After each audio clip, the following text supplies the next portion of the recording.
2011 2012లో ఒకరోజు అంటే 13 years 14 years back maybe ఒకరోజు మార్నింగ్ లేచి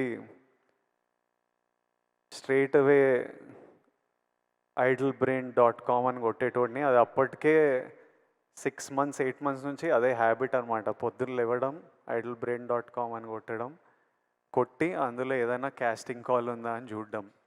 ఆ టైంలో ఇంత ఇంటర్నెట్, సోషల్ మీడియా, ఇన్ని ఛానల్స్ లేవు. అదొక్కటి ఉంటుండే మా యాక్టర్స్కి. నాకు ఇంకా క్లియర్గా గుర్తుంది. ఆ రోజు మార్నింగ్ ఇట్లా ఓపెన్ చేయగానే శేఖర్ కమల గారిది లైఫ్ ఇస్ బ్యూటిఫుల్ అనే సినిమాకి 3 హీరోలు 3 హీరోయిన్లకి కాస్టింగ్ కాల్ పెట్టినరు.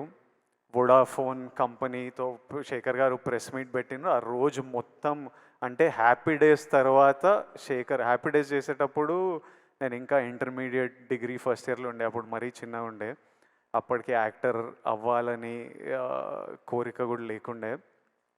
కానీ ఈ టైంకి నా డిగ్రీ అయిపోయి యాక్టర్ అవుదామని ఒక 1 ఇయర్ ప్రయత్నాలు చేస్తున్న టైంకి ప్రతిరోజు పొద్దున్న లేచి ఓ వెబ్సైట్ కొడుతుండగా ఆ రోజు శేఖర్ కమల గారి కాస్టింగ్ కాల్ చూస్తే నాకు ఎలా అనిపించిందో ఈరోజు వరకు గుర్తుంది.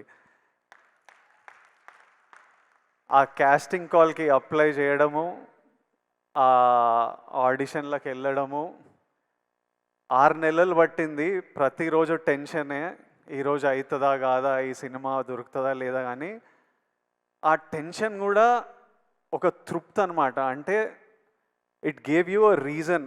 రోజు పొద్దున్న లేవడానికి ఒక రీజన్, ఎదురు చూడడానికి ఒక రీజన్. ఆ టెన్షన్ కూడా is better then not having any option.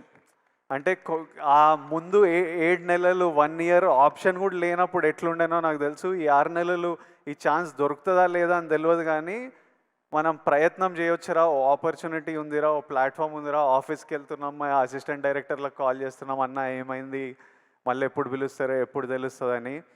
60,000 applications వచ్చిండే ఆ సినిమాకి. 11 మంది మమ్మల్ని సెలెక్ట్ చేసిండ్రు. 3 అమ్మాయిలు 3 అబ్బాయిలు. ఆపోజిట్ బ్యాచ్లో నేను, నవీన్ పోలిశెట్టి, ఒక బ్యాచ్ ఆఫ్ అస్. ఆ cinema in a small way played a big role in our lives.